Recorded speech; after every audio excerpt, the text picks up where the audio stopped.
Şükür Allah'a indi azdan çoxdan cəmaət indi var, gedir şükür böyüyünə Allah'ın ki, cəmaət aclıq yoxdur. Ağzından ölən yox.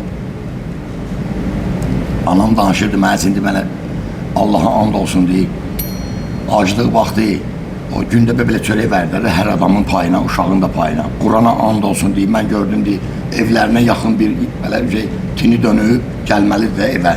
Evdən məsəl üçün 10 metr, 15 metr ara qalıb evində. Gəlsin evə, uşaqlar gedib, uşaqların da öz payını da alıb, uşaqların da payı. Dedi, diyandı, gözümlə görmüşəm, dedi, diyandı tində arvad, aclıq bir şeydir, Allah göstərməsin, dedi, öz payını dedi, uşaqların da payını dedi, uşaqların sesini eşidirdi arvad. Göyəriblər uşaqlar evdə, qiyyələbsən hala gedir uşaqların, balata qiyyələri gedib, uşaqlar acından göyəriblər evdə.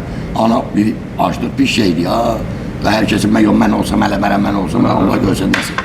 Yedi uşaqların da payını, özün də payını, gəldi uşaqlar ölür evdə acından. Uşaqların qiyyəsinin sesini eşidir, göm-göy göyərmişdi uşaqlar.